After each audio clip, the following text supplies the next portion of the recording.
of both. And so it will be really lovely to connect the two and see how we can journey with it together. So maybe you'd like to share a little bit about what you do, Lynne, and so that we can have a good context together. Welcome, Lynne. Shanti, good morning. Thanks, Sister Dipti. So good to be back again. Sure, thank you for that introduction. You know, it's always interesting to see how other people perceive you. And yeah, you know, for a very long time, my internal world and external world kind of coexisted. I found it very difficult to combine the two. I was sort of either living in one, so I'd be able to go into my quiet space, but then 5 minutes after my meditation, I'm back in the external world and busy. So it's taken quite some time to look at integrating the two. And it's been a process of really identifying the space between the two and what is happening there. And what I discovered was that there was a bit of conflict. You know, I'd be pulled to the internal world, but then the external would sort of take a back seat and want to pull me back the other way. And the same in the other direction. So I'd be very involved in the external world, but then that internal space would pull me back. So what do you do? What do you do?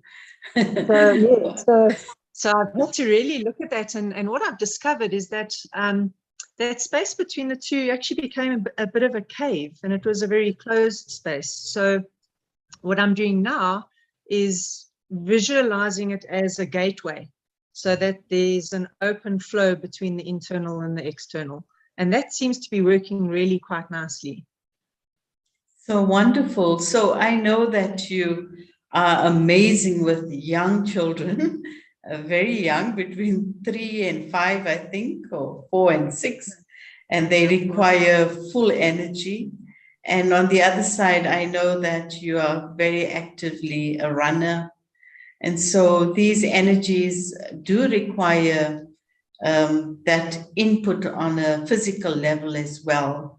So how do you do it?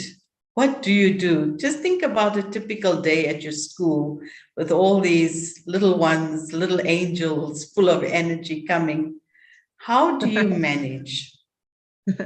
Well, I think the first thing that I try to do is to take myself into quite a calm space before I go into work. That's really important because the little ones pick up on my energy. So if I'm agitated and a bit frenetic, then they're going to pick up on that. So always calming myself down is very important. And I find a pause for peace doesn't have to be a 20-minute exercise. It can be a moment. So I've just got to bring myself into the moment and be prepared for their energy, because they really bring their energy every day. And a little while ago in this last term, we had so much rain, and we had about 120 children inside all day. And I was thinking, what on earth can I do? You know, besides the usual things, putting on the music, dancing the energy off. And yeah, just eventually sat down on a chair and just watched the movement. And it was quite amazing, because the quieter I became, the quieter they became. And a few of them actually wanted to come up to me and just sort of sit with me or touch me or just be around me. So, you know, I think it's so important to just have that inner silence. And if you can just access that, even in a moment, it can be quite powerful. What you're saying, I have a deep resonance with, because I used to be a school teacher many years ago too. And many who may know me know that I worked in a very interesting school with all kinds of energies. But one of the things that I never struggled with in my whole career as an educator, I've never had to lift my hand or do anything that even violently through my mouth towards the children, even though they were very, very interesting, the spaces they had come from. Because I became very much aware that the discipline is not what you really do, but the discipline is who you are. And I found that when the teacher is in that space, really calm, and doesn't mean they calm means they're quiet. They can be very alive, but their vibration is calm. And I believe that when that begins to happen, it's like you manage the vibrations of your children that are with you. And we see how at times when we see that, you know, the day when you're really feeling out of it and you're hoping that your kids will cooperate, and that's the day they won't, because all they're responding to is your vibration. And so, yes, I had a very powerful experience, and I used to work with a program called Living Values, and it was the whole aspect of value-based discipline. And I just realized from a personal experience at that time that discipline is something that's not just external. It's your presence and it's your vibration. So what you were saying of just like sitting there, but you created a powerful presence and you created a stillness of your being. And that is what created that. So that's very beautiful. What else do you do with children that helps you and them remain calm? It's a challenge out there.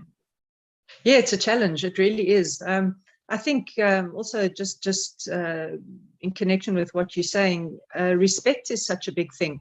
And for me, just respecting them and who they are and really trying to see who they are inside makes such a big difference. You're making those very deep connections, you know, sitting literally face to face and staring into those little eyes, and they're so full of life, you know, and they give me the energy, you know. I don't have to find the energy because they just give it to me. So it's just a matter of remaining open and accepting it. And I think with children, it's so lovely because the energy is so pure. Yeah. You know, there's no hidden agenda. Yeah. And I think you're highlighting a very important aspect here as well. You know, in life, they say what you see is what you get. And I think when our vision towards our children is sincerely of respect and sincerely of seeing who they are and what they are, that's what they give you. I think sometimes I used to feel so uncomfortable in the staff room when the child became the conversation for the staff room, and people would say, but that child's just such a handful and he's a brat. And they would so naturally and easily name the child with 10 different energies, not realizing that whatever you see someone as, that's what they're going to give you.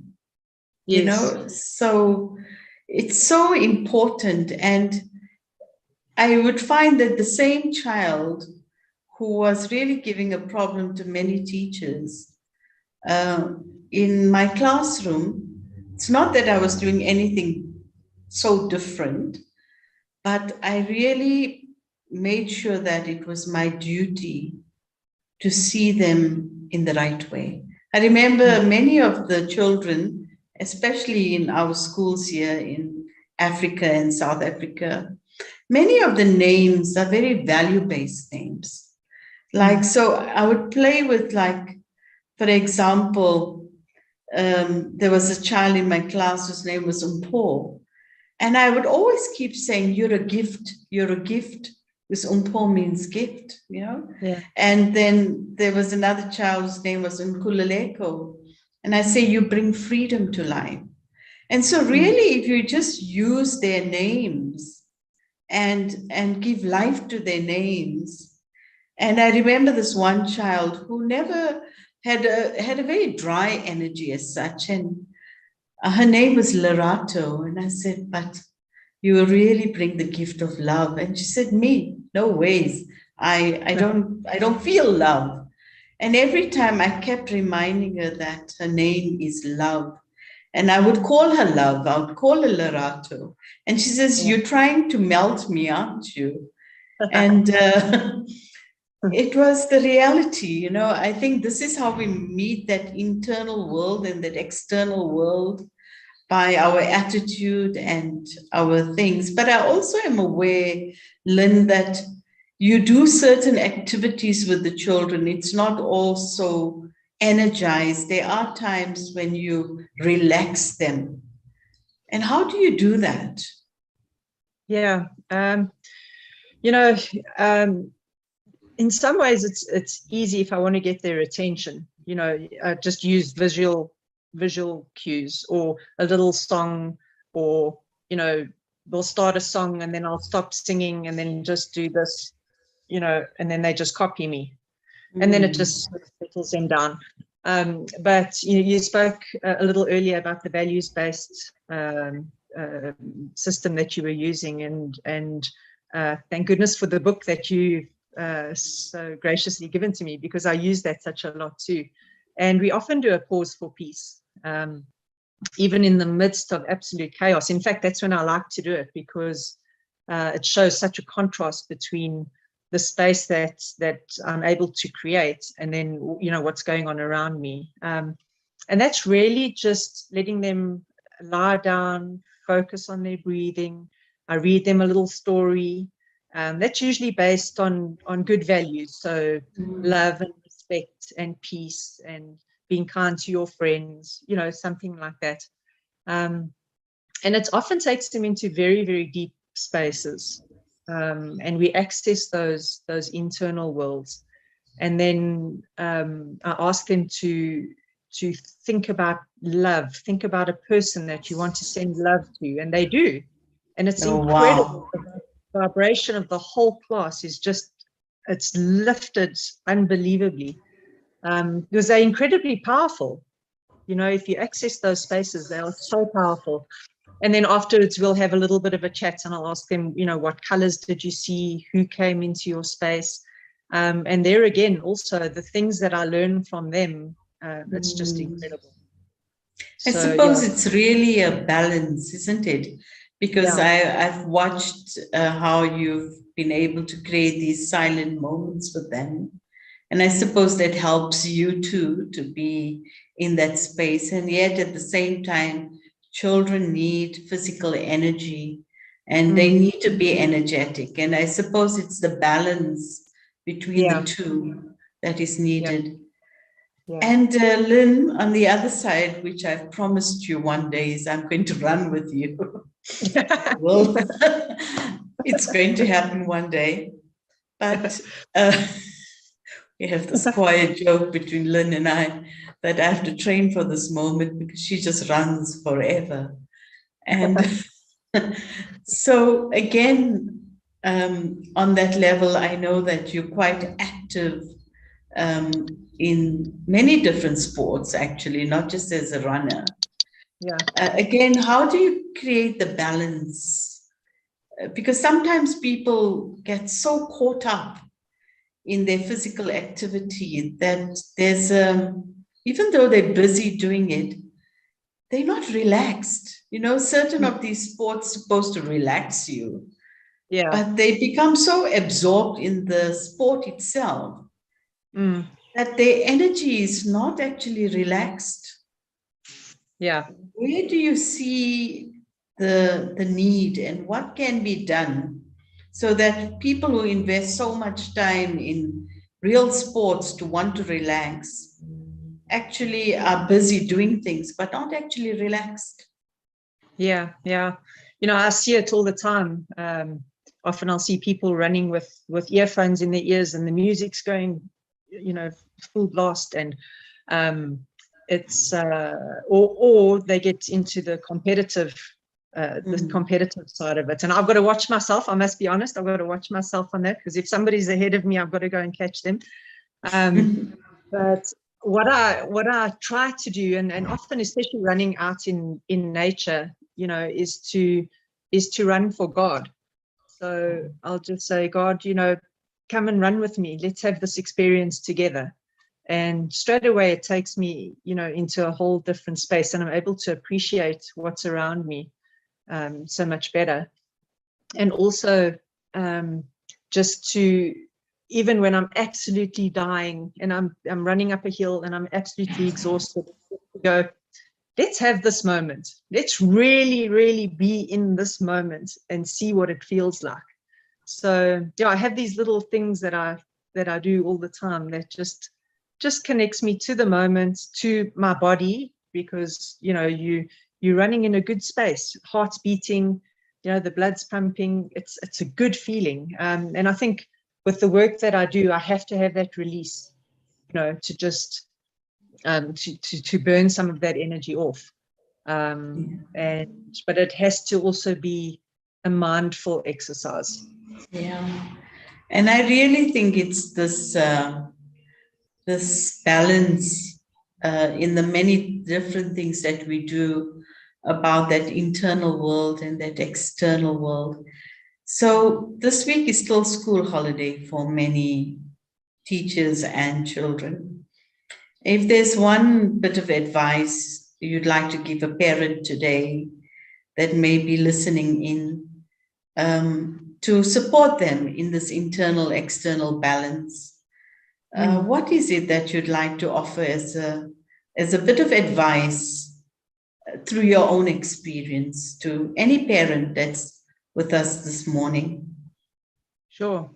I think the first thing is to watch that internal space. Just be aware of your own internal space and how that is playing out in relation to your children. Notice if you're calm or notice if you're agitated and how it sort of feeds back to you. And then the second thing is just to really make that connection with your children. Take your time, look at them in their eyes, see where they are, enter into their world a little bit and communicate, but communicate on a really deep level. A lot of the time we're very distracted by phones and TV and whatever's going on around, but just have those little moments. Even create an activity that is draw together, or something very simple. Go for a walk together. Just create those moments of connection with yourself and with others. Lovely. Thank you. The time goes so quick, and I promise that I will one day catch up with you in the running. It's my quiet promise with Lynne for a long time, since the first day we met, but a very lovely inspiration. So before we hand over to this wonderful team, just one question, if anyone has anything to ask Lynne, and then we will hand over to Sister Aruna. Anybody?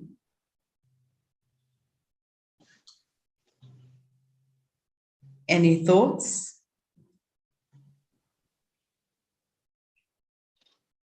Okay. Sister Aruna, I think that everyone is happy, and probably Lynne and I need to go running. Good morning, and Lynne, I think I also will join you because I've been for the last week. I've been coaxed and been given this whole idea of that running is going to be good for me. So someone's going to take me shopping for a pair of running shoes, and well, I used to run at school, sports. The 800 and 400 meters and things like that. But yeah, never, took it on further than school. So I need to also get back. So I think Sister Dipti will definitely have to make a date. I think so. Yeah. Sister Dipti, is the sound okay? Yes, you are fine. You are clear. So really, and I see Debbie saying to me I should run at the ocean. It sounds really tempting.